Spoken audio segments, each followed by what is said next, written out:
Looking back on it, Metro 2033 is a pretty odd game. Developed by 4A Games, a studio founded by former Stalker devs based in Kiev, Ukraine, Metro 2033 released in 2010 for PC and Xbox 360 before being remastered and re-released along with its sequel, Metro Last Light, in mid to late 2014. The game was based on the novel of the same name by Dmitry Glukhovsky, following the same set of events while still being its own interpretation, which is something that Dmitry himself encouraged out of 4A.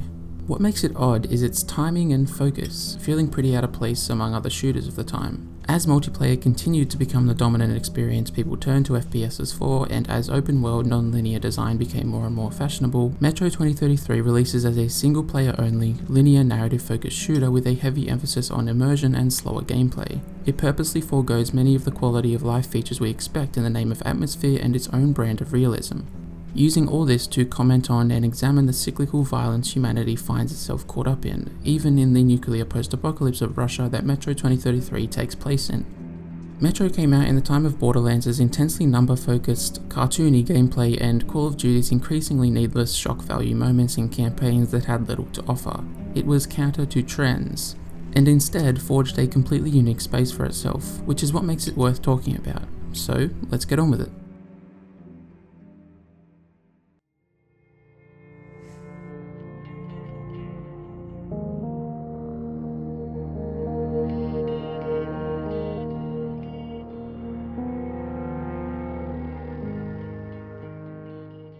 Metro's title screen immediately displays its identity, the bare bones of a victim of the New World, the harsh climate that dominates the surface, and the industrial metro that humanity has retreated to, bleeding some underlying warmth and comfort into the lives of the people that live there, and also the tableau we're currently looking at. The music is somber and languid, the layers fading in and out of each other's space to simulate the compact lives people live down here. As we move on, the camera never cuts, eventually resting us in control of Miller, a secondary character in the game, to navigate the menus, demonstrating the game's dedication to immersion. There are a few different modes to start your playthrough in. Firstly, you can choose the original playstyle, now called Survival, which features a scarcity of ammo, air filters and medkits, or the new Spartan style, which is more in line with the faster paced, more action-oriented nature of the sequel. You can then choose between normal and hardcore difficulties, or the unique Ranger difficulty, which increases damage dealt along the board by enemies, allies and the player themselves, while further limiting availability of resources, and removing elements of HUD and UI to create a more immersive experience. I just went with survival style and normal difficulty as it had been a long time since I'd played. I like the candidness of your options here, where each clearly lays out its parameters while feeling more specifically curated and designed. You feel in good hands no matter what your preference is, which is great. Artyom prefaces the prologue, giving us some details on what's going on. Him and Miller are venturing to the surface in the hopes of doing something that can help humanity survive what threatens it. Hey, Artyom. When you left your home station, did you ever think we'll end up in a place like this? Not knowing whether we were about to save our world, or send it straight to hell.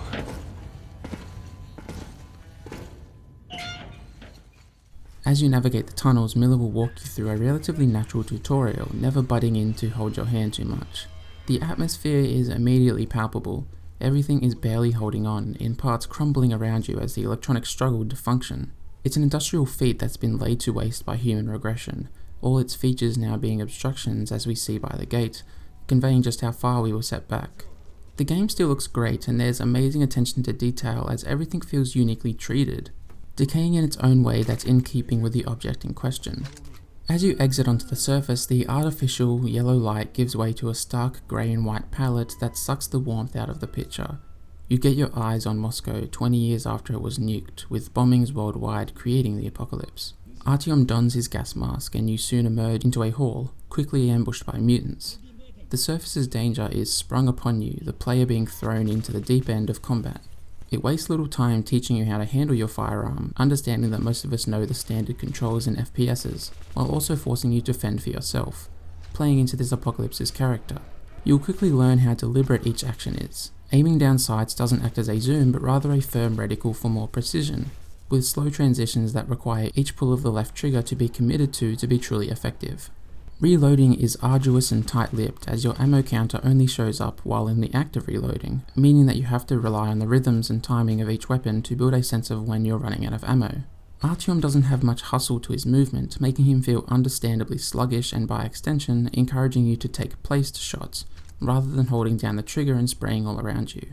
You'll begin to understand all this, but likely not apply it in the scramble of the encounter, as you face a decent amount of mutants that are very specifically timed. As you dispatch a few, there will be a gap that encourages you to reload, with a couple more entering the hall while you're in the middle of that animation. Despite all this, the initial fight is actually really easy. You don't realize it, but you're using the best assault rifle in the game with helpful attachments, and the mutants don't take that many bullets to go down. Metro is leveraging its atmosphere and the player's ignorance of the game's systems to create a really effective introduction to gunfights.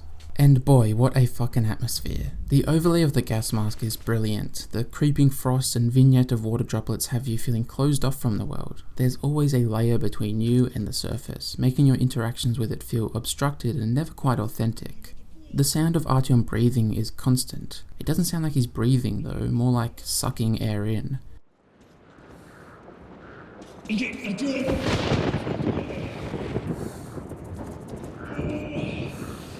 me a hand, Artyom.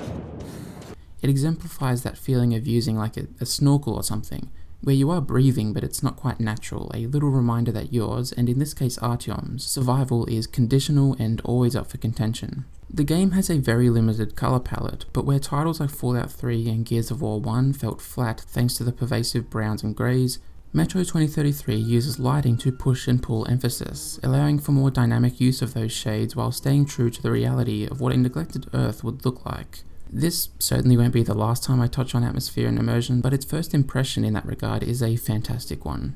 You and Miller pry open a gate and leave the performance hall, stepping into the howling winds of the service proper. Artyom's heading to a tower, but is interrupted by a couple more soldiers in a combat truck. Before you can get a lift to the tower, a horde of mutants pass by, some stopping to attack you, leading to a prolonged encounter. There's some great moments of tension as they first pass by, wondering and hoping if they'll ignore you or not.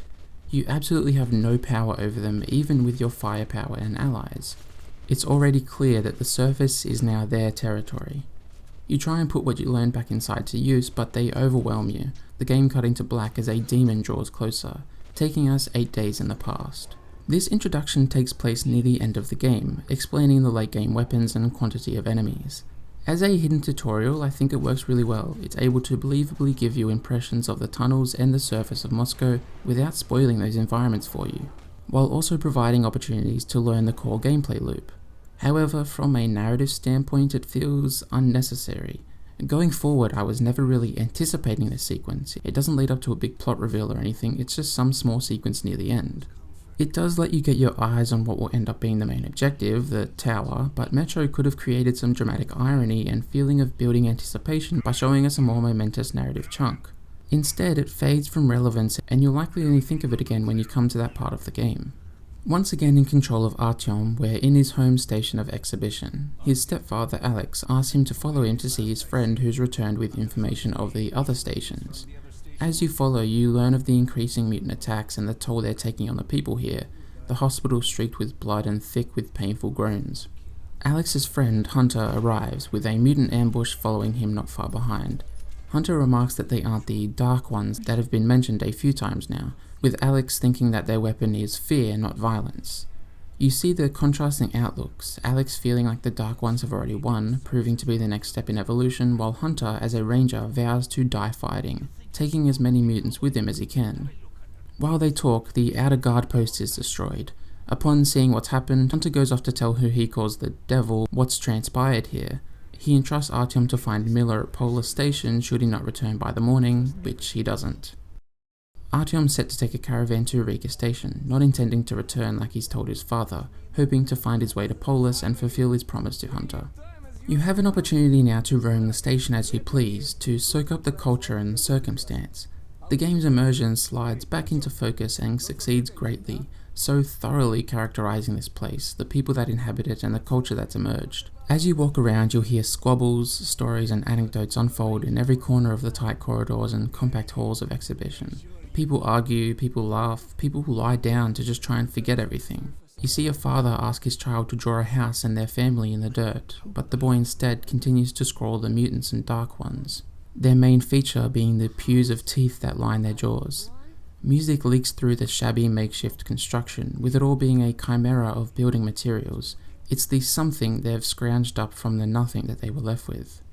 There's fantastic attention to detail in the visual construction of Exhibition, personal effects dotting each living space. You spot compromise everywhere as people sleep below their drying clothes, for example. Further along, you'll walk into communal areas like the market. Children run around giggling and people conduct trade with smiles on their faces. You don't feel like an outsider, a voyeur, but Artyom himself, completely and legitimately. What you witness here feels important and informative, a phenomenal execution of stellar immersion. Mostly. You'll come across lots of copies of the Metro books around the station, including in Artyom's room. This is relatively common in games, cute self-referential set dressing, but in a game so dedicated to immersion, it feels totally out of place. Why would Artyom be reading about his own future before going to bed? But that's really the only knock I have against Metro 2033's attempt at engaging the player.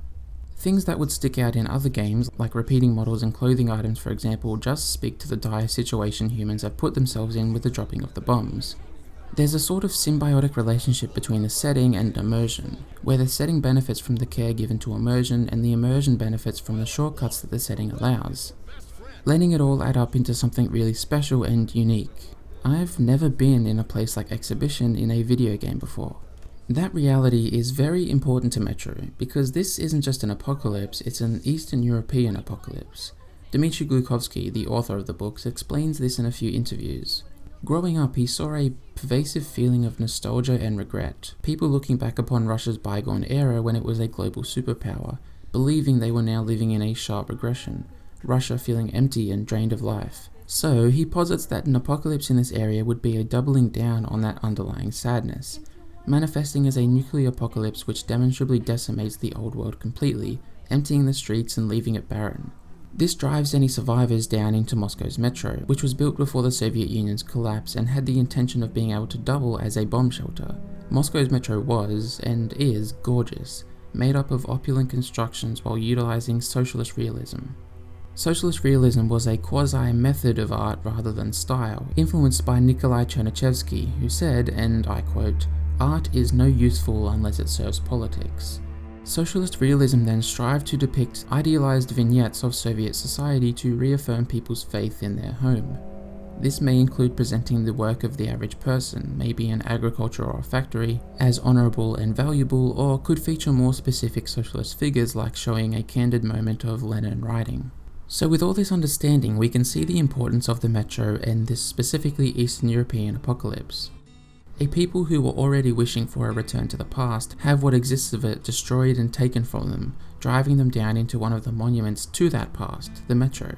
The people forced to live in this constant reminder of perceived past greatness are tinged with a veiled sadness, which is pervasive throughout Exhibition and the metro as a whole. This influences the cultures of stations, which now operate as small, separate states, which we'll see as we continue. Beyond the historical and contextual relevance of the metro, as an industrial project it plays into how this world unfolds. The metro is like a pressure cooker of interpersonal conflicts, whether that manifests as one-on-one strife or as abrasive societal and ideological developments. In the confines of the tunnels, you just can't escape the people you disagree with or don't get along with. You can try and leave to the surface, though it's often thought of as a death wish, or you can venture out into the shadows of the tunnels where mutants increasingly lie in wait. All of these circumstances encourage conviction. The ever-present threat of death has made people stubborn. If they think they're right, they're going to fight for things to go how they think they should, because from their perspective, anything else could be the doom of them and the rest of the station. So as you can see, beyond all the intersecting NPCs and valuable moments and intricate spaces and exhaustive detail is a complex milieu of underlying history and circumstance, enriching the world you're now walking through. That's why the immersion is so effective. There's not just a great display of visual fidelity, but the substance and informed perspective to back it up, to take it to that next level.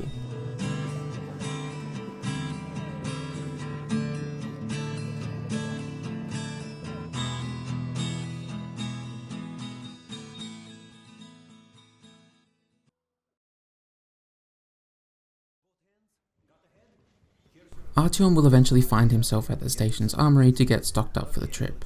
You're given a gas mask, some first aid kits, a universal charger to interface with electrical systems you come across, and a 4.45 caliber machine gun, affectionately called the bastard gun due to its poor Metro-sourced construction, in turn having shoddy accuracy and a tendency to overheat if you sustain fire for too long. The Callus 2012 rifle from the Prologue is good for getting you accustomed to the bare basics of combat, but the bastard gun is good for getting you accustomed to the idiosyncrasies of Metro's combat. In terms of look and feel, the bastard gun rattles in your hands, its constituent parts chafing against each other in its tacky make. The magazine of ammo is clearly visible, conditioning you to search for tells of ammo count rather than relying on a UI element. Its subpar accuracy and low tolerance for heat enforce a more careful pace of gunplay, encouraging you to take place shots, as I mentioned earlier.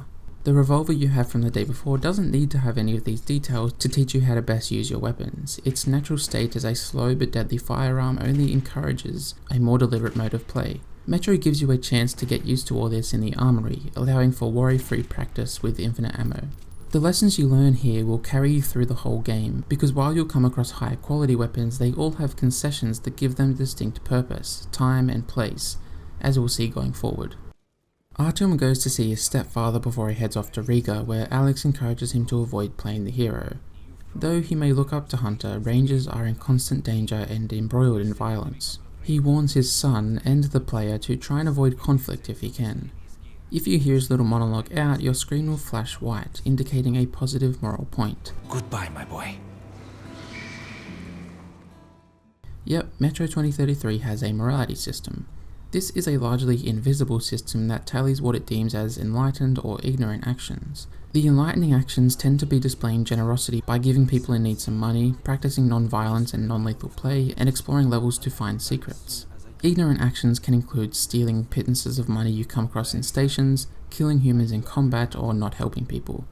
I think for a game like Metro, this system nails the presentation. So many games with choices clearly tell you what it thinks is the good or bad action. In Mass Effect 1, for example, the kindest option will usually be on the top, the neutral but leaning towards good option in the middle, and the cruel or bad option on the bottom. What this does is create a consistent hierarchy of choice layout. It drills into your head that the good person chooses the top and the bad person chooses the bottom, resulting in a default reaction. I would sometimes go to choose the top without even really agreeing with what it said. I wanted to be a good person, so I submitted to the game's evaluations and kind of gave up the agency these choices allowed. But Metro, by making choices invisible in the sense of presentation, lets you act with honesty. The game doesn't ask you if you want to hear what Alex has to say, it just rewards you for doing so. As such, the choices you make are yours, they reflect you. Maybe not quite as a person, but at least as someone engaging with this world. Now this works in particular for Metro because it's not really an RPG. You're not meant to replay it again and again to exhaust all the different paths, so this passive, unseen morality system really works. Also, I do understand why Mass Effect is constructed that way. Your playthrough isn't always a reflection of who you are, and sometimes you want to roleplay as an evil person, so I get it. That doesn't excuse the lack of nuance or sometimes comical dialogue options, but I digress. That's for another time. Having said goodbye, Artyom hops on the cargo caravan to Riga, escorting the supplies that will consummate the alliance forged between Exhibition and the aforementioned station. The small group make idle chatter on the journey, making for a surprisingly breezy trip. You'll learn of the danger involved with making it to Polis nowadays, and the conflict between the communist and Nazi factions that have cropped up. Of course, things don't stay peachy for too long, as you gotta take a detour through an alternate tunnel, which you know is bad news as Artyom pulls out his gun as you enter it. I will say that while its writing largely feels pretty natural and tends to be imbued with some purpose, whether to exposit or build tension or whatever, it at times gets redundant, people repeating the sentiments of others seconds after them, creating stilted moments that, while few and far between, particularly stick out in the game prioritizing a sort of natural, seamless experience. Deeper into the tunnel, some floating electrical source comes into view, knocking everyone out. Artyom has a vision of an unknown companion falling to a dark one before it grabs onto him. As it walks off, it's shot down, echoing the voice that stressed the importance of eliminating the Dark Ones in that same vision. He's the only one to wake back up, shaking Eugene back to consciousness. The others stay slumped over, mutants closing in on the cart as you try and escape. You try and keep the mutants back in a super tense and panicked sort of combat as you warily eye your dwindling ammo. Metro does a good job of instilling forethought. You're always thinking ahead to possible future encounters, trying to exercise caution and restraint with ammo use, making mandatory combat like this particularly stressful. You barely make it to Riga, the man with you who was trying to make it home unfortunately falling victim to the Nautilus mutants along the way. After a few drinks in Riga, you're given some military-grade ammo for your efforts in the tunnel, which should give you a chance to do some shopping. In Metro, high-quality ammunition is currency. It makes sense, as communities were forcibly made smaller by the bombs, so having currency with applicable value is understandable, especially as self-defense is so crucial. You can switch to using military ammo in your gun to get improved damage and stopping power, creating a compelling decision to be made in tight situations. In shops, you can buy new weapons, attachments for firearms, or general supplies like medkits and throwable weapons. The gun upgrades tend to either allow you to further play into the gun's inherent strengths, or alter it to suit a different purpose. You can buy an extended barrel for the revolver that increases accuracy but adds bulk, playing into its virtues, or you can buy a silencer that lets it provide value in stealthier situations. The concise amount of options for each weapon avoids complication and allows the upgrades to feel meaningful, with the decent chunk of ammo they cost playing into that. This small proto-capitalist economy plays into the tensions and moods that are noticeable in the stations. Like I said, the stations are perfect for breeding conflict, leading to communities being tight-knit out of necessity but with undercurrents of division and friction. This economy exemplifies this. People will trade and barter, but there's this subtle feeling of selfishness, that when push comes to shove, people will use their stash of ammo to just protect themselves and maybe their family instead of thinking of the community as a whole. These conditions have forged cracks in the communities, and once the mutants come crashing down on them, they'll crumble away completely. In Riga, there's a man named Bourbon looking for you. There's a lockdown on leaving the station, but he knows of a back way to leave. Locals are fearful of it, but word of your immunity to the anomaly from earlier has spread, and Bourbon reckons that the path will be safe if you're there. It's really the only way forward, and so Artyom has to leave the people he came here with behind. He's already resembling those rangers that his father warned him against emulating. Rangers, by the way, I don't think I actually said this, are hardened soldiers of the Sparta Order, who travel around the metro helping settlements out, at times venturing to the surface. So we can see the environment already impressing upon Artyom. At first quiet and appearing to be optimistic with his wall of pre-war postcards, this is also him having his own way of romanticizing the past. He's now striking off with a stranger into the dangerous depths of the tunnels. His growth and change is typically succinct and more representative, shown through actions rather than words, interacting with the morality system in that way. Bourbon seems unfazed and rather light-hearted as you walk, singing songs in his mother tongue. Just as it's our first time in the tunnels like this, it's also Artyom's, so we really embody him as each cry of the aching steel causes us to whip around, as the dead bodies act as a bad omen and also a blessing, usually providing some more ammunition. A group of these bodies lay ahead, a tell of the presence of bandits. They've primed primitive traps like tin can alarms and tripwires. There's a patrol ahead, letting you get the first taste of human-on-human combat. I tried to do as much stealth as I could, as that's just my preference, so let me touch on it here. What I love about it is its restraint. There's no meters, no indicators outside of a small blue light that tells you whether you're visible or not, and no feedback that doesn't come directly from the bandits' words or actions. Guards will react to noise, lights being turned on and off, gunfire, and of course being able to spot you. The game's dim, precise lighting, which rarely provides consistent vision, and the confined tunnels make for high enemy density and lots of overlapping paths. This disallows discrete plans to be surmised and stuck to. There's a prevailing feeling of always moving forward. Once you get past the layer of guards, don't try and go back because you're tempting fate. This makes stealth gameplay really tense and high-strung, and pulling it off is incredibly satisfying. You can use silenced weapons, though they'll often still be heard by the people you're avoiding, requiring a more hands-on approach.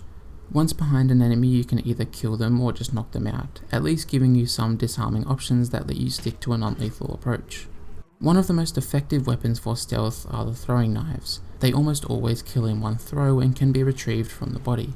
The issue with them comes in, oddly enough, the actual throwing. The animation is really slow, which makes hitting moving targets really tough.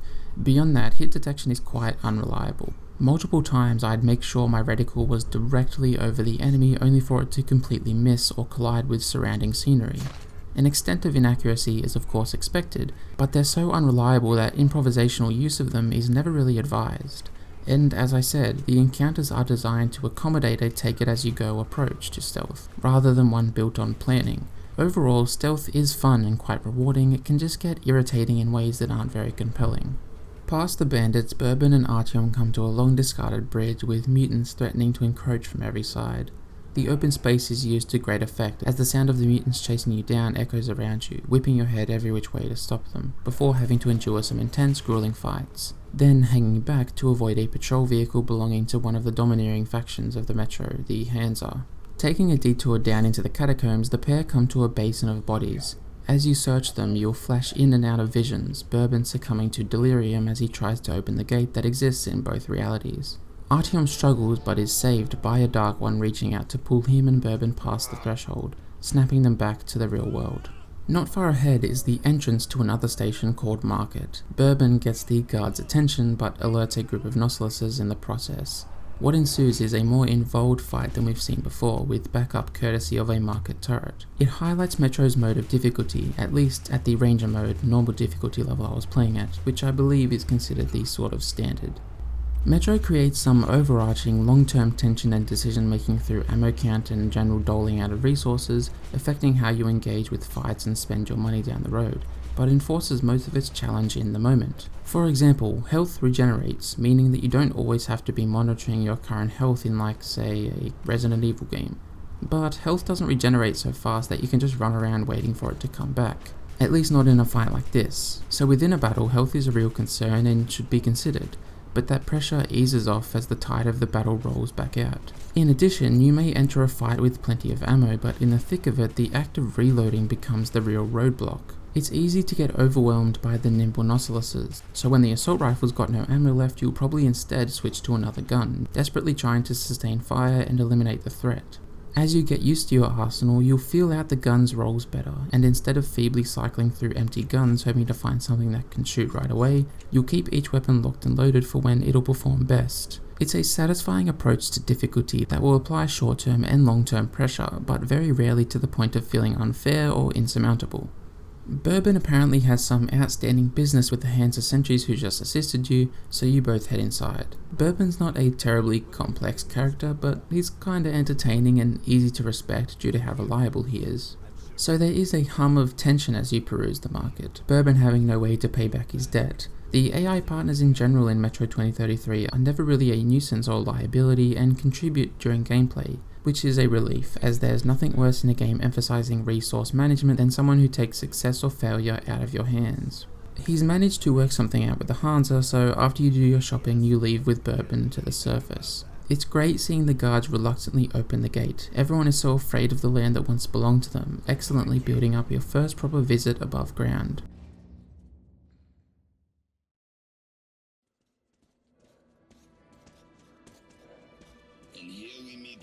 Citizen. As he searches the train station for supplies, Artyom catches his first look at Moscow, now called the Dead City. It's hauntingly beautiful, so tranquil yet foreboding. Every surface is caked with snow and ash, the white sheet sucking life and presence out of the landscape.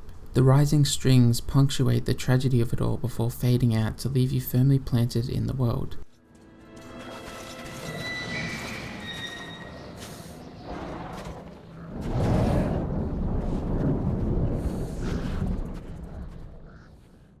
After all, just like Artyom, this is your first time here, and it's hard not to be enthralled by the landscape, the derelict buildings acting as grand tombstones to the world that's passed on.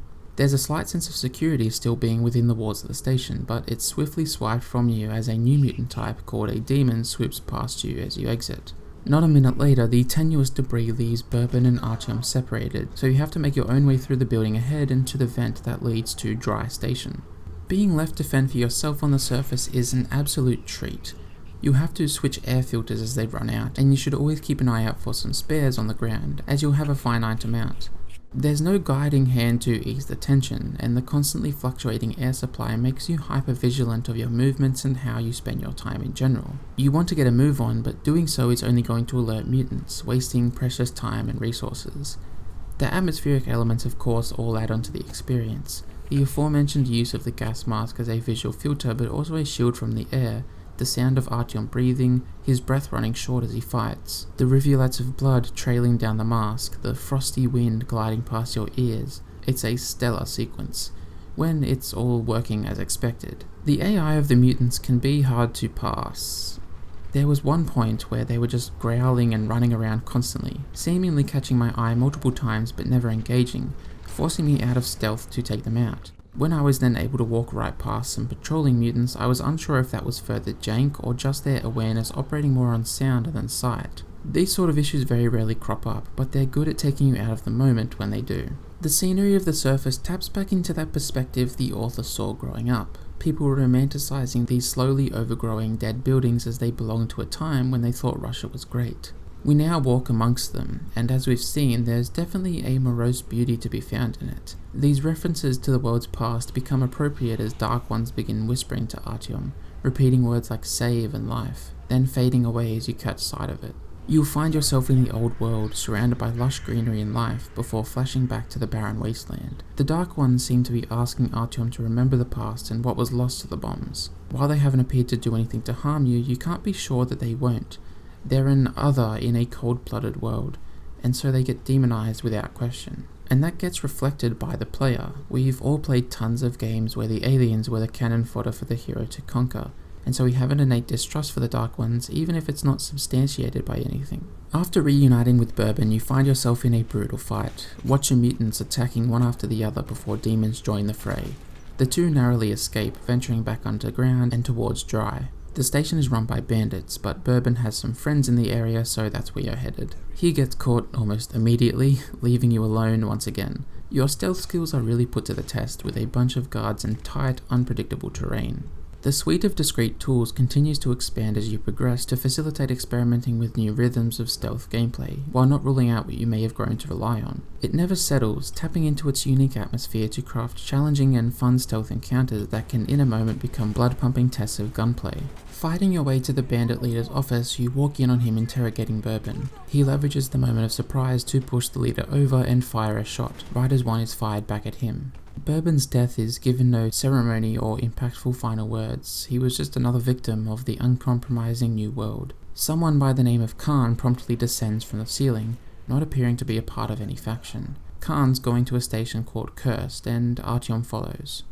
To push forward, you'll have to make your way through a tunnel abandoned by man and mutant. You can hear ghostly murmurs running through the pipes. Shadows dance independently, likely belonging to those who passed here. Metro's supernatural elements are pushed to the forefront as apparitions of trains race by, said by Khan to be the tunnel reliving its past. Even the tunnels themselves are looking back on what was instead of what's to come and how it can be overcome. Khan says that heaven and hell were destroyed by the nukes as well, with spirits having nowhere else to rest but the Metro.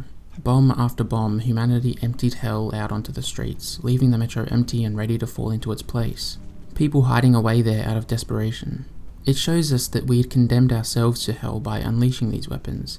There's regular religious imagery and language used throughout the game to demonstrate what the apocalypse has done, as we've seen by the demons, those flying mutants, now roaming the surface. As you trudge along, Khan will mutter chants to ward off spirits and sense the presence of coming anomalies. These more fantastical aspects are delivered and exemplified almost solely by, through, and around Khan, hinging it on one person to give it plausible deniability.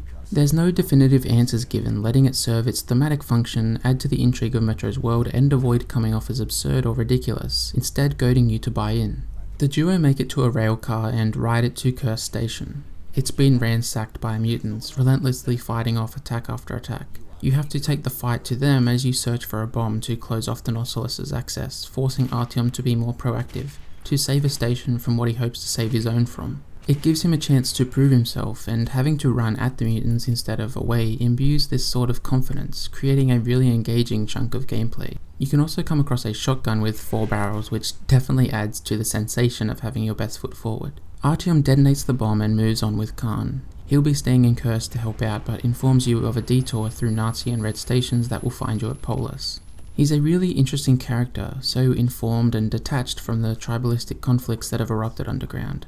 You can sense that he'll show up again, and you'll be glad when he graces you with his calming presence once more. There's a lovely sort of sage moment as you come across a shrine dedicated to those who've passed. A beautiful reminder of the humanity that does live on down here, and a good way to bring you back down to earth after the high-octane sequence we just blew through. Artyom leaves Khan behind and finds Armory not too long after, an independent station that's under the supervision of the Reds, a communist faction clearly modelled off the USSR. You intrude on an inspection of one of Armory's residents, resulting in a chase sequence, eventually evading capture thanks to Andrew, a friend of Khan's. You'll be able to get to Polis, but it'll involve navigating the front line of the communist and Nazi conflict.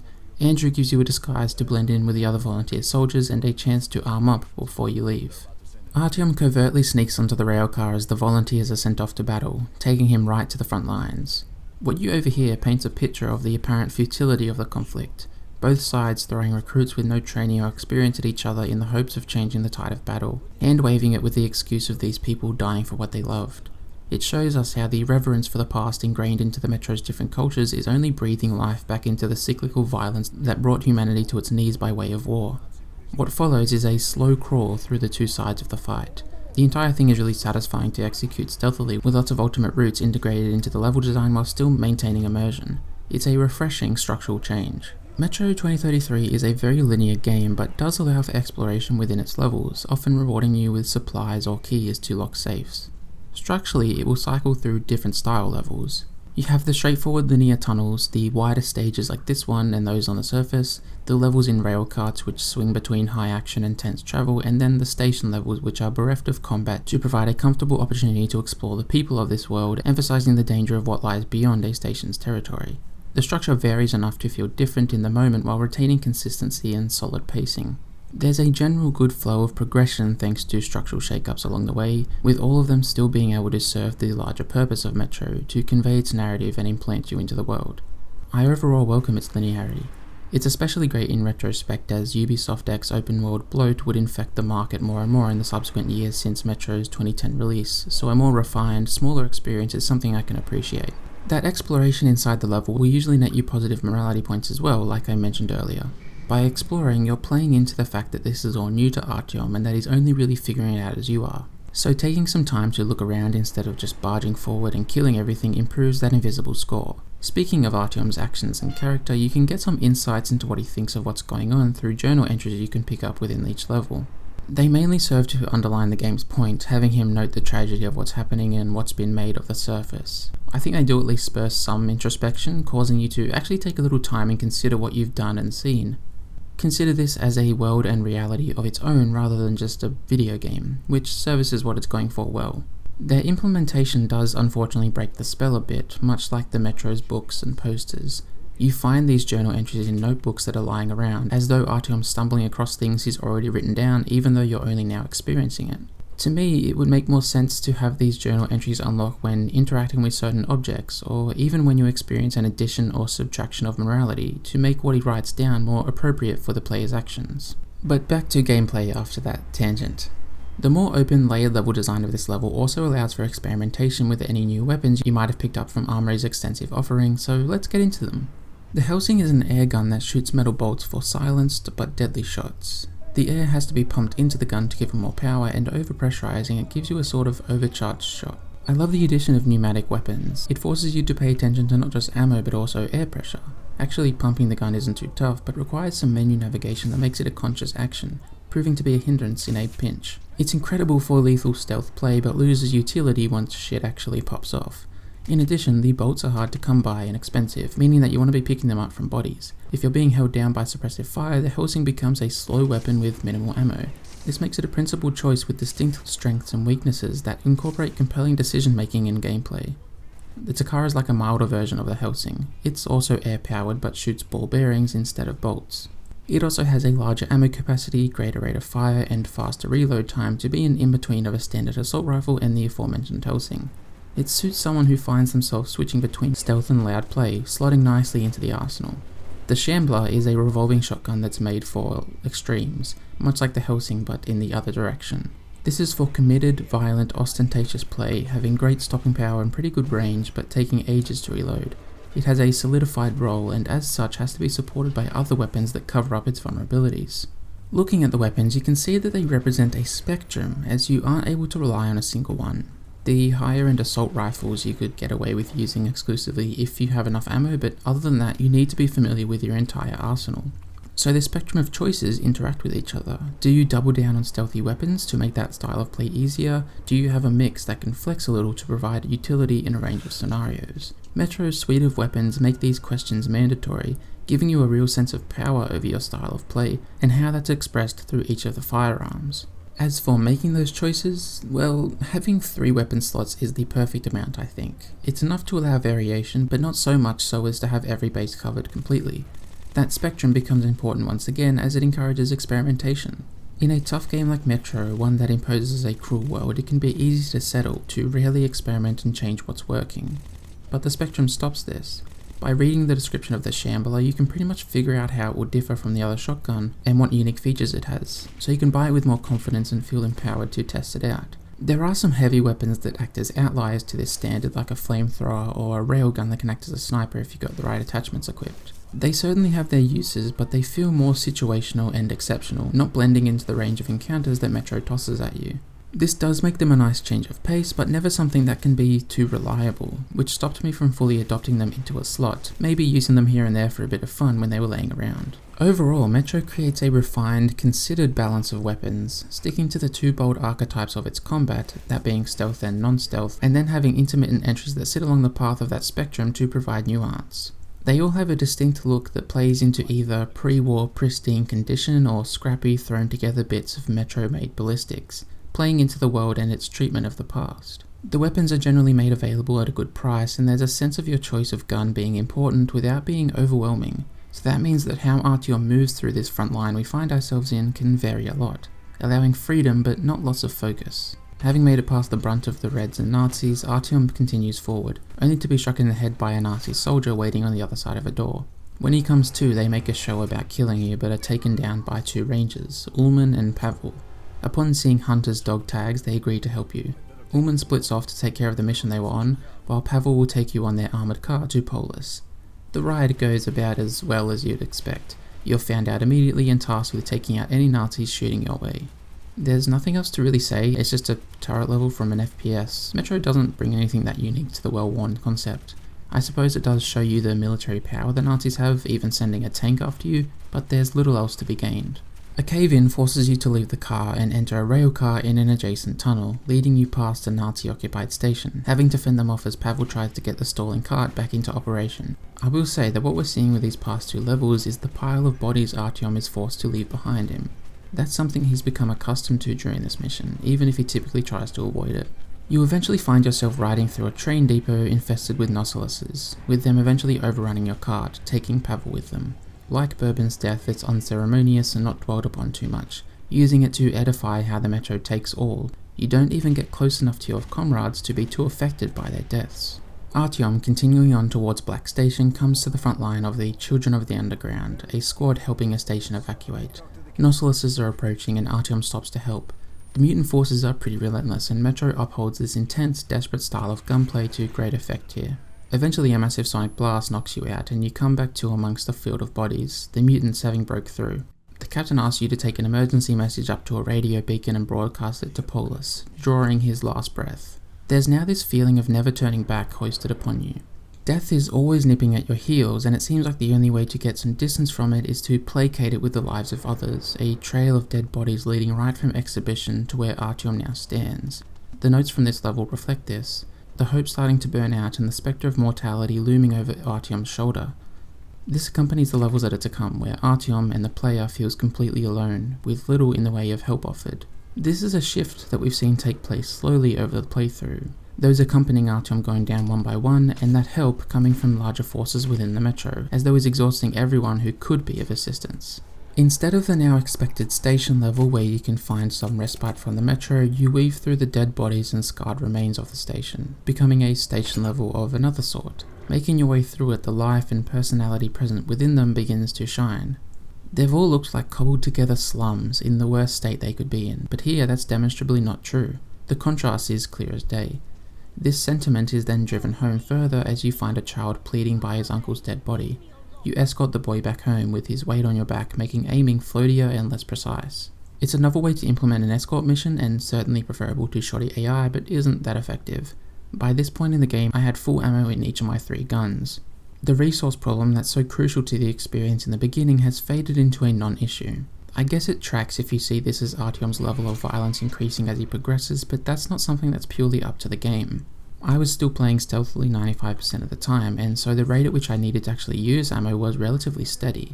So all it meant for me was exploration with no real reward and combat I was less invested in and which didn't act as a tight companion to the game's mood and tone as it had earlier. Gameplay was still fun, trying not to get caught continued to be wrought with tension, but that long-term concern of ammo wasn't there, and its subtle insistence really added to the experience. Artyom finds the evacuated station's citizens, and is informed that he'll have to head back onto the surface to get to Black Station, which is on the way to Polis. The man telling you this bids you farewell, addressing you as Ranger. As you look at the people huddled around fires and strumming guitars, and then where Artyom must go to proceed, it feels appropriate. Artyom is turning into a ranger, violent just like his stepfather Alex said, and shooting anything if it seems hostile like the ranger saying goes.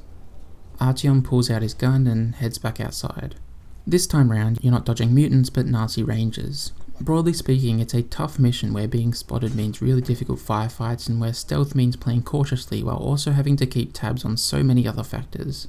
But speaking more specifically to my experience, well, here's what's in my notes regarding gameplay for this section, and I quote, "What a bullshit level, no fucking checkpoints, spend an hour or more, fuck you, ah." I was playing stealth and managed to get a checkpoint right before the most dangerous, enemy-dense section of the level and didn't get another checkpoint for the rest of the level. I spent a long fucking time on this. I don't know if this is a common complaint for this part, I don't know if it's a bug, but I feel like I have to acknowledge it and spend enough time talking about it just so I can show footage of me doing all this stealth. Well, most of it.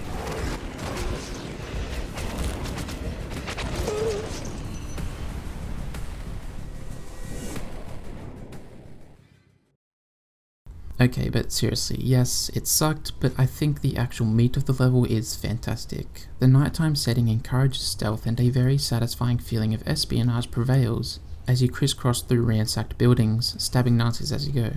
All the secondary and tertiary atmospheric elements are in full effect and make you feel so engrossed and engaged. This is also where you can send that broadcast to Polis that you got from the captain of the Children of the Underground.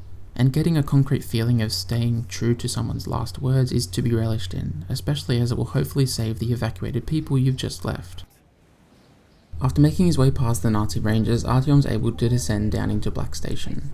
He's spotted by a Nazi guard who's then immediately assassinated by Ullman. This is the third time that Artyom's been promptly saved from very perilous situations, and while it does communicate that working with each other could allow the people of the Metro to succeed, it also saps much of the weight and impact out of what should be important moments. It leads to predictability, failing to capture that ominous unknown that makes the gameplay so gripping. It does try and slot the Dark Ones into that role of the looming threat, but through their obfuscation they become unfit for that position as they always show up in scripted moments and haven't felt quite like a domineering presence or influence. As Black is infested with Nazis, you'll have to keep fighting alone, with Ullman handing you a silenced rifle for the mission ahead, which could be a sort of passing of the torch or initiation, as though Artyom's becoming a more legitimate member of the Rangers. This development represented by a gun, a tool that exerts the violence of the user. Slinking through the station, taking the generator and guards out as you go is as fun as ever. The silenced rifle is perfect for inconspicuously shooting out lights, with that ability giving Artyom some power over the environment, taking guards out of their element as he ironically basks in the darkness. This is something you can do the whole game, I just found it particularly useful here. Artyom makes it to the abandoned tunnel and meets back up with Ullman, and as they drive to Polis you have a vision. In it, the Dark Ones express their wish to help and understand humanity. A Dark One bursts through as someone calls Artyom back into the Metro, back into the darkness, into a state of mind that will entangle him in violence. He can't actually make it to the gate before it closes. Him fleeing says enough, but as Khan states, you can't avoid the future. A choice about the Dark Ones will have to be made. It's up to Artyom and what type of man he is to make it. The next level is then in Polis, and the narrative feels reinvigorated. The last chunk of levels largely involve dealing with more middlemen and obstructions, ostensibly progressing but not feeling all that much closer to Artyom's goal of Polis. So this Dark One vision and them being in Polis helps inject some urgency and purpose back into the gameplay. The music swells as you ride into the spacious station, feeling lively and productive. Miller takes you to his office and calls an emergency session so Artyom can report what's happening. As you wait for the council to gather, you can see a little bit of Polis. It's well lit, kitted out with science labs and said to be home to many artists, scientists and other people we consider quote-unquote more valuable than the common worker. I think most crucially, a kid draws on the ground with chalk, a picture of a family coming to life in front of him. This is in contrast to the child etching mutant visages in the mud of exhibition, while his father asked him to draw exactly what we see now in Polis. There's a consolidation of power here, and while the high resource density of Polis logically begets that, the pure contrast can't help but make you wonder what's being held back from other stations with the interests of Polis in mind. Artyom steps into the council room and deliberation begins. The discussion lasts for 4 hours, not that you see any of it, as it cuts right to Miller expressing his disappointment with the decision not to assist exhibition. I get that they want Artyom to be silent during gameplay to enhance immersion, but why not at least show us some of this discussion? These council members are representatives of Polis, one of the most prosperous parts of the Metro, and yet we're denied the opportunity to learn anything all too meaningful. Metro 2033 is clearly very concerned with Artyom's journey. We only find out the verdict as that pertains to him the most, but opportunities are presented to better flesh out the powers at play while still serving Artyom's arc, yet they're ignored. It doesn't help that most of the secondary cast is rather uninteresting. They all have one trait that's stuck to adamantly. Bourbon's lack of fear and boundless confidence, Khan's vast knowledge and unique perspective on the Metro as an evolving ecosystem and society, Ullman's jokey attitude, and as we'll see, Miller's dedication and sense of doing what he thinks is right. Oh, there's also Pavel, but I think me completely forgetting about him says enough. If the characters are going to be this shallow, they gotta pick up the slack somewhere else, and they have the opportunity to do so by giving us further insight into this fascinating world and setting. Bourbon exposes you to the underbelly that exists down here, and while we see his dabbling in that become his demise, you learn little of much worth. Miller and Ullman, I suppose, show you what the Rangers are like, but not any further than what we see at the very beginning, where Hunter is incredibly violent but at the same time willing to lay his life down to help others. Khan is the clear outlier, and as such is the most compelling, but the other people who join you on this journey feel purely in service of Artyom and his objectives, failing to build out this world for us and Artyom in a more personal way that's coloured by those characters' own experiences and biases. This thread of lackluster character then leads to finally making it to Polis, where Artyom's been fighting towards this whole time. We can see just how grand and opulent it is, instigating us to ponder how that affects the other stations and the world as a whole. Yeah, the characters haven't been as complex and narratively valuable as I hoped, but surely this hub of Metro activity and history will give me what I've been looking for. So when they prove to let us down and make Artyom's journey redundant, all we're shown is a clock ticking away. Then Miller briefs you on the new mission, to find a military archive that will reveal the location of a command center that can launch a missile strike against the Dark Ones. Then you're shoved out the door and sent to look for the archive back up on the surface. Polis ends up being the smallest station you'll set foot in across the entire game because there's practically no opportunity to explore and understand it. Maybe this is supposed to show how this place chews up and spits out people like Artyom, those coming from less fortunate places looking for help, but I'd imagine it was more likely a matter of budget. Polis just isn't satisfying, and not even in an interesting way that services the unique setting, and in particular the message of the game and its relationship to real-world circumstances and behaviours. Again, I'd imagine this was a budgetary measure, so I don't think it's that fair of me to ascribe this to bad writing or storytelling, but at the same time, even just showing us some of what these councillors said could have gone a long way. The fumbling of Polis doesn't completely kill the momentum of the narrative, but it fails to double down on it or give you a deeper understanding of this world, which would build player investment a ton. I also do actually like the bare plot points. The council rejecting you and then Miller and the Rangers embracing your struggle is great. It reflects the cruel bureaucracy present even in stations and factions neutral to the Nazi and Communist conflict, as though this immense station is influencing people to make history's mistakes all over again. And that feeds in well to Artyom, the Rangers proving to be the only reliable party, with him now believably seeing violence as the answer, showing a completely unique way in which this apocalypse and its people are trying to fix new problems with the same wrong answers as before. With the mission having changed so drastically, the surface becomes sadder and your struggle more desperate. Strings croon softly back and forth to make these moments tragic, fitting the ravaged facade of post-apocalypse Moscow.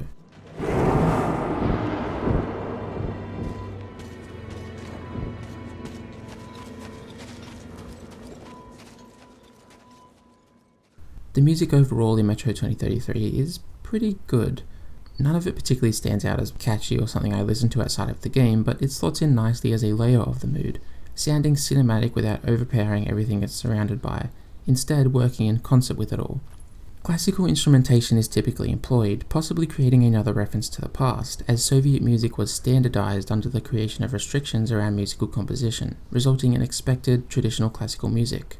This will at times be contrasted by songs with growling electrical elements like an insistent bassy floor and some saw blade synths.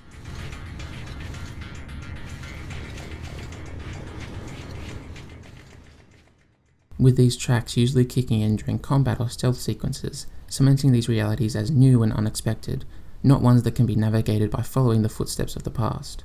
The diegetic music, on the other hand, like what's played within the world itself, is pretty lame. Waiting for you.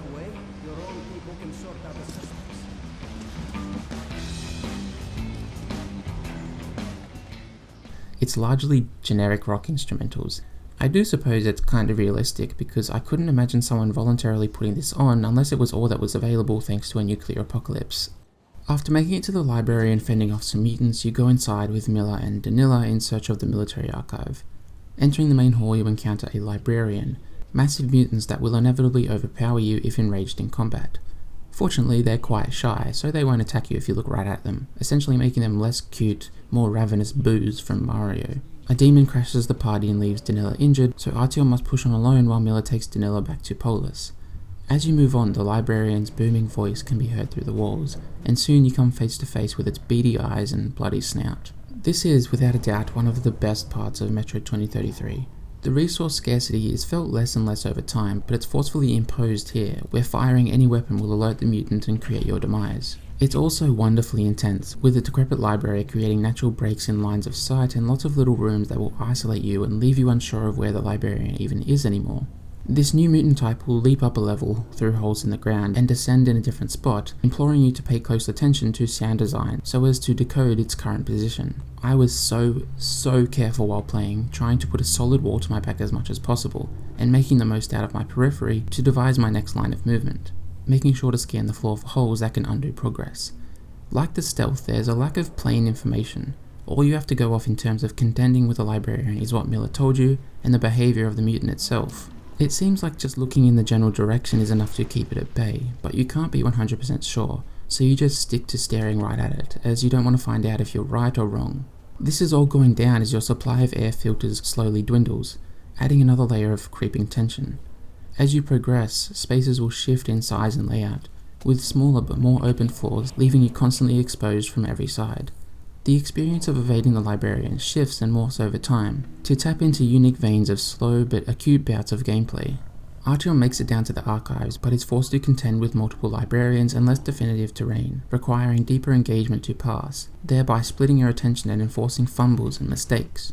After some careful exploration, you come to the archive room, where Artyom proceeds to loudly rifle through these cabinets, just throwing shit on the ground and generally making a racket. I had just gone through this entire area without dying once, trying to make as little noise as possible, and I was convinced that these antics were going to alert the librarians and cause either some escape sequence or, God forbid, a boss fight. Luckily, I was wrong, but I still don't get why Artyom makes so much noise with no regard to what he was just doing to avoid detection. He does find the plans for D6, and in between levels notes that it will be hard to continue without Miller being back, but he'll have to try. This precarious situation, in true Metro 2033 fashion, is solved in the first 20 seconds of the next level, when Miller and Ullman show up in a military car thanks to Khan's guidance, as a librarian chases Artyom back down. They drive you to the Sparta base on the surface, which is fashioned out of a church. It's a symbol of hope, a defense against the demons and hell on earth that Moscow now is. You get a chance to look around the quiet base, now given access to the strongest guns in the game. There's a sense of finality building, but it's still shrouded in mystery. Miller finds a route to D6 from the papers you received, and Khan is in the back, looking at the wall of religious murals. His little speech is rather underwhelming, merely spelling out what the game's been clearly saying this entire time. It's bereft of subtlety, betraying the slightly softer touch that everything's been painted with, sticking out amongst the collage of tonal elements that make up its atmosphere and presentation. The group of 6 gear up and prepare to head off, but it's a quiet process, not playing into any heroic tropes that would be tacked onto a less creative game. It also has Artyom fitting right in. With his new ranger gear, insurmountable mission, and ceaseless silence, he is no longer a kid of the Metro, but closer to a fully fledged ranger and Spartan. You're back down in the tunnels riding to Kievska when Artyom has another vision. The Dark Ones stand in a serene landscape while Miller calls from the railcar, giving Artyom a choice.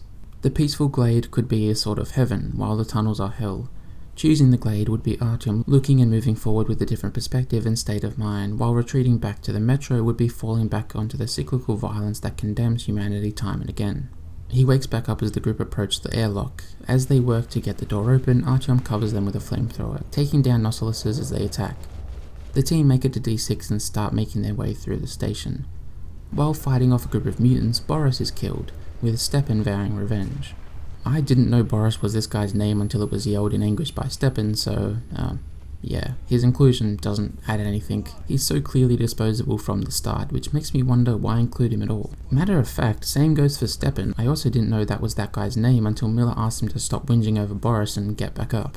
As the group move deeper into D6, you'll find flooded parts of the station, with Nautiluses pouring out of crevices and holes. The fights are frantic and blood pumping, the mix of irradiated water and blood obscuring your vision, having to use the left bumper to wipe off the gas mask. This little mechanic only really becomes useful at this point in the game, but I really love it. It's obviously an immersion builder, but it also presents a small decision and risk-reward element into combat. Do you try and fight through the obscuring viscera so as to always be doling out damage, or do you make yourself momentarily vulnerable by wiping off the mask, in the process being able to place your shots better? These prolonged battles do attempt to inject that concern of ammo scarcity back into the experience, but at this point I had like 800 military bullets and there'd be nowhere to even spend them, so it was never going to wrestle that feeling back, unfortunately. The blast door from the outer perimeter of D6 in the station proper jams while opening, so of course Artyom has to shuffle under and find an exit. Here you come face to face with these mutated spider things. Their chittering and scurrying does add something unnerving, easily evading your shots to create pressure, but they feel rather half-hearted as they show up here and never again. Artyom manages to loop back around to his squad mates who lost Stepan while you were separated. At least the game is now acknowledging how superfluous these characters are. A train then pulls up to the station and stops, seeming to run on an automated system, taking you right to the center of D6. They hop off and find that it's beset by a radioactive haze, so you and Miller try and turn the air filtration system back on. D6 is a massive facility, nothing like any of the other stations you've seen.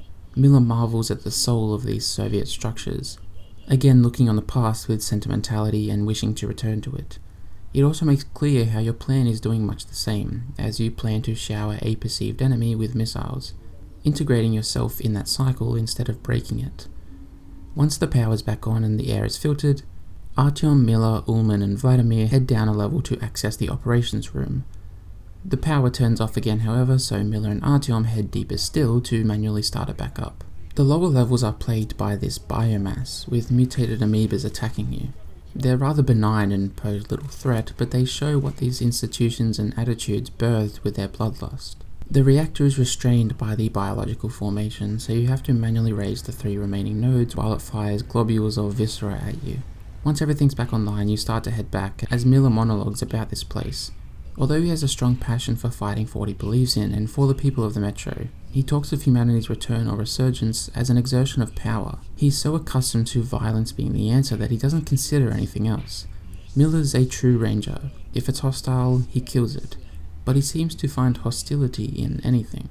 Ullman hands you the missile guidance system, and you and Miller set off for Ostankino Tower, where they'll prepare the missile target. In the loading screen, Artyom fills in the gaps, so that when the final chapter starts, we're caught back up to the sequence from the prologue. While I still think the prologue could have been made more important to the narrative and experience overall, I do appreciate its inclusion. It creates a nice contrast, really emphasizing just how far Artyom's come and what he's endured. It clearly paints his growth as a character and person of the Metro to create a final chapter you're really invested in. Once the Watcher Horde is taken care of, you and Miller race for the tower. The torrential winds and mutant ambushes make you single-minded in your pursuit of the objective. The music has booming percussion reminiscent of bombs hitting the ground, and the guitar sounds distorted and heavy to create an insurmountable wall of sound.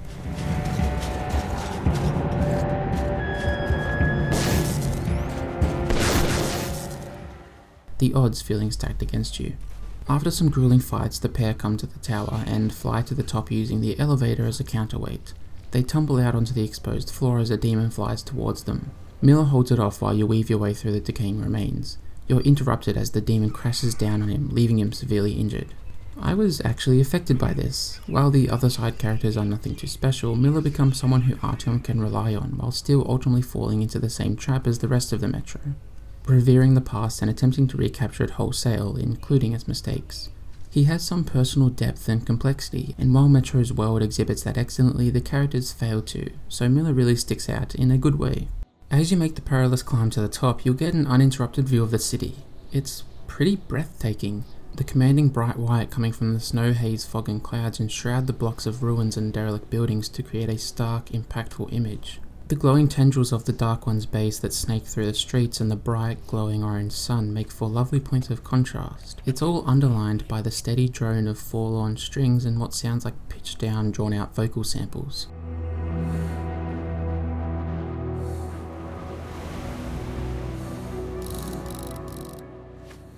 Seeing Moscow like this can't help but make you question what you're doing. The visions, the Dark One's pleas to Artyom, the destruction mutants have wrought in the stations, it swims around in your head, creating a whirlpool of indecision and skepticism.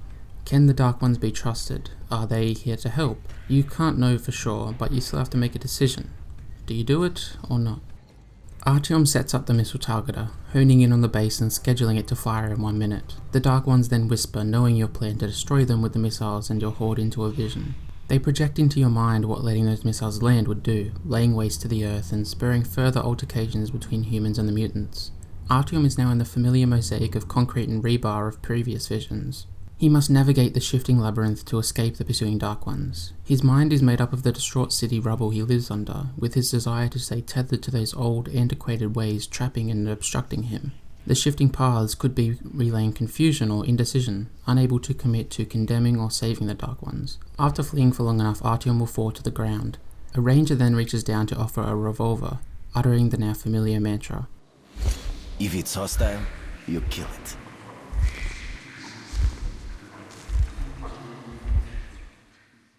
Artyom fires at the Dark One as it questions him and alludes to the consequences of letting the missiles fire. On the 4th shot it dies, asking for your answer. Khan's warning runs through his head as he comes to, the dying Dark One laying on the ground and only 20 seconds left until the missiles fire. He, or you, contemplate as the time counts down and give your answer by way of a barrel of a gun. The guidance system tumbles to the ground, landing next to a Dark One, having been spared. Artyom looks over what is preserved, reflects on his decision and ultimately sounds unsure if he did the right thing or not. But no matter the answer, he acted with thought and consideration and not blind subordination. This is the end of Metro 2033. Okay, this is one of the ends of Metro 2033. So let's break this down. If you accrue enough moral points during your playthrough and during the vision's walk towards the Dark Ones, then when Artyom wakes up from this final vision, there's 20 seconds still remaining on the missile countdown, giving him the freedom to choose. If you don't get enough moral points and or walk away from the Dark Ones during the visions, Artyom wakes up from that final encounter right as the countdown ends, the missiles firing regardless of what you or him want. This approach to ending really plays into the strengths of Metro's moral system, and is, I think, a much more interesting use of a system like this than we typically see. The quote-unquote good ending, which we've just seen here, is actually called the enlightened ending. The moral system is not a straight up and down good and bad binary. As I've mentioned, and as this ending confirms, the morality system is about Artyom learning more about the world that was lost and the world that he grew up in. Yes, you will get moral points for plainly virtuous actions, but you also get moral points for finding safes or listening to the conversations different Nazi soldiers have. By having a more neutral approach to moral rewards and presenting all this rather invisibly, it forces the player to interpret what they, and by extension Artyom, know about the world. The choice at the end to shoot or not shoot the guidance system will be largely up to how you've grown to see this world through your perspective and experiences. It's again a much more authentic reflection of the player. Metro doesn't plant this mirror down to cast judgments on you though. Both decisions are, I think, understandable. The Dark Ones say to Artyom in visions that they want peace and to help, and you can see that the apocalypse was born out of a human conflict that's still stoked down in the Metro, so stopping the launch and trying to break the cycle makes sense. On the other hand, this world is cruel and tough and unforgiving. Only the strong seem to survive, and while the Dark Ones may talk the talk, we see in exhibition what their visions and voices do to people. For all we know, this is how they drive their victims to insanity. They could be the ones commanding these mutants, or maybe them being here would only further submerge the world into a sea of nuance and complexity, eventually suffocating it. So sure, firing the missile is a reaction I can empathize with. Metro proves it forgoes any passing of judgment by not making the enlightened ending about saving the Dark Ones, but about having the choice to save them or not, making either one of those a more enlightened choice. Additionally, the ending where you save the Dark Ones is not actually the canon ending. The sequel, Metro Last Light, would follow the ending where you missile the Dark Ones, with that ending also resembling the novel's final moments. Once Artyom has shot down the Dark One in his vision, he comes to, having the 20 seconds to decide thanks to passing the morality check or waking up to the missile starting to launch. He watches as they decimate the Dark One's nest. He recites another quote, one that provides legitimacy and justification for his decision, and still ponders that decision. This time, he just does it in front of the rising clouds of dust sent flying by the blast. A blast that's kept steady the inertia of that cycle of violence. The music that kicks in this time around is more seismic, energetic and combat ready. Artyom's now a fully fledged ranger. A war for the love of his fellow man will defeat his enemies. I led my war protecting my family and friends, protecting my home, the metro. We had won. But to this day, I wonder, when we burned the Dark Ones from the face of the earth, was something lost as well?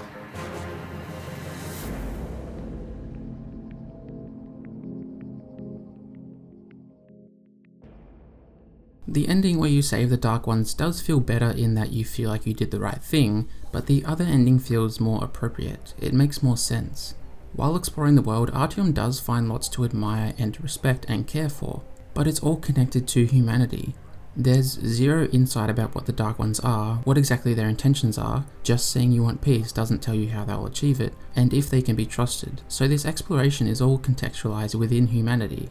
As such, I don't think the visions would override the 20 years of conditioning he experienced thanks to his material circumstances. To me, the ending that makes the most sense is the one where Artyom has the 20 seconds to decide, but still lets the missiles fire anyway.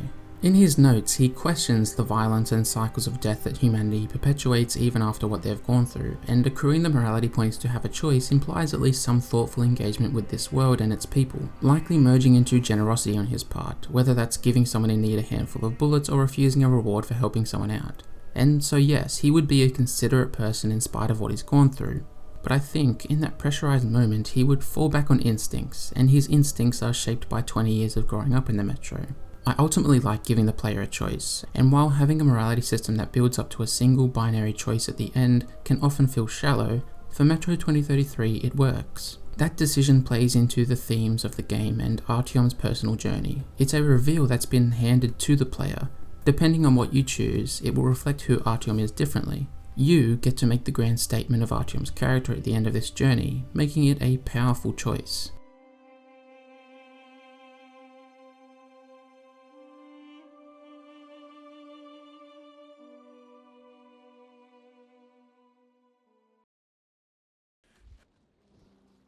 So having gone through the entire thing, Metro 2033 still is a pretty odd game, but also a fantastic one.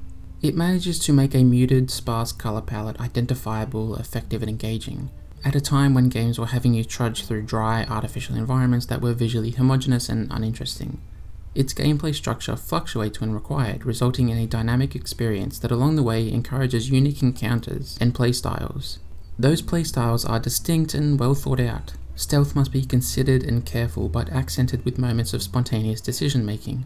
It has to be backed up by a keen eye so you can spot gaps in guard paths, but also nooks and crannies that provide new angles of approach. Its stripped back UI and communication makes encounters tough but very rewarding. Any successful bouts of sneaking are owed to your prowess and skill.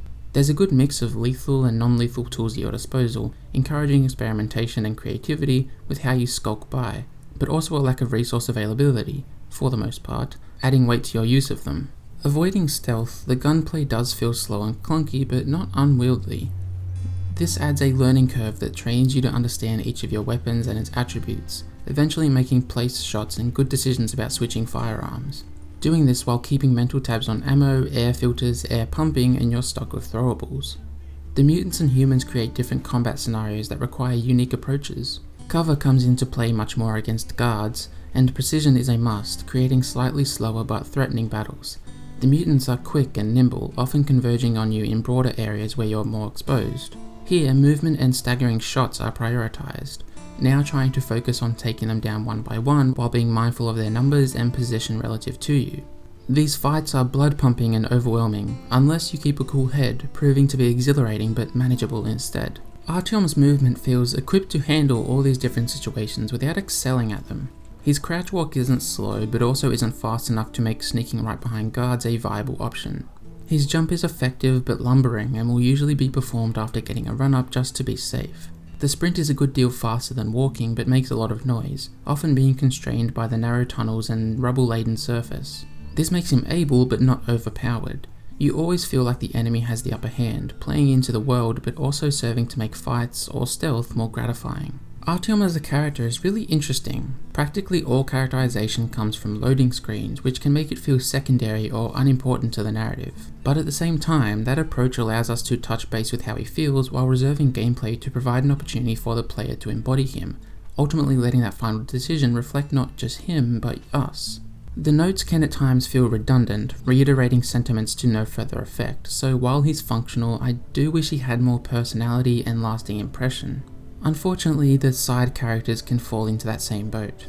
They're mostly shallow and predictable and miss the opportunity to provide a fresh perspective of this world, which could thread really nicely into Artyom becoming enlightened by exploring more. Luckily, Khan and Miller stand as exceptions, the former playing into the game's sci-fi elements to muster up a sense of intriguing mysticism, and the latter becoming a dependable partner who cares about Artyom and who you end up caring for back. Metro 2033 at points doesn't just fall short on good secondary characters, but also a sense of commitment. There are 3 minor moments of what could be considered puzzle solving across the entire playthrough, tapping into some Half-Life influence with how it's implemented into the world. But thanks to a lack of follow through, this concept feels underbaked and out of place. This is a real shame, as it would have created more authentic interactions with the world, existing as a place that reacts to how you engage with it, had it been consistently applied. The variation of enemies also suffers from a similar problem. The Nautilus and Watcher mutant types are incredibly alike, and as they're the mutants you'll be fighting 90% of the time, encounters can feel a bit stale as time goes on. The spider things are fought in one very particular area that lasts like 10 minutes, and while surprising, they end up highlighting just how lacking the mutant roster can be. Then there's the amoebas that, while pretty gross, provide no real threat. I wasn't bored to death by combat against mutants by the end, but as time went on, I was left wanting a little more, to be taken off guard and truly challenged, which is why I love the librarian section so much. It does exactly that, and more instances in that vein would have been welcomed. But with all those negatives and positives taken into account, it's the world and atmosphere that makes Metro so captivating. Each system and decision feels not just in service of that section's purpose, but also in service of the atmosphere. There's a very impressive balance struck between being harsh without being cruel, embedding you firmly in the world without turning you off from finding more out about it. The bevy of details and tiny mechanics that support immersion is absolutely crucial to the game's success, from the weathered cracks in gas masks that develop over time, to the lighter catching spiderwebs on fire, causing them to hurriedly scurry away. The myriad of examples I could give here manage to avoid bogging the experience down, implemented with care and good judgment so that you can become a fully committed citizen of this new world. And boy, what a world. It's not just built on an interesting premise, but reinforced with real-world history to twist a cautionary tale about retro romanticism and historically cyclical violence that doesn't play out in front of you, but plays out with your direct cooperation. This unique cultural context was something I had never seen represented before in video games. And so to see it implemented so credibly and then leveraged to explore different perspectives and points of thought was amazing. Beyond what it takes from the real world, Metro 2033 is brimming with curiosity and legitimacy, home to a mix of spiritually slanted science fiction that's used to further its themes. The way the landscapes have been visualized leaves you anxious and high-strung, but also at times in awe of the tragic beauty that sits in front of you, with the music becoming another important layer of the experience as a whole, used wisely to accent important moments or foregone altogether to highlight isolation and cruelty. Metro 2033 uses its layered but engaging gameplay and phenomenal world to create a narrative and set of themes we care about and become a part of. It then sneaks in a largely invisible morality system that silently tracks your decisions, in the end asking you one important question that doesn't have an easy or really wrong answer. We've allowed ourselves to be shaped by our experiences in this new version of Moscow, with those experiences raising larger, more important questions for us to consider. And it takes a pretty brilliant game to do that.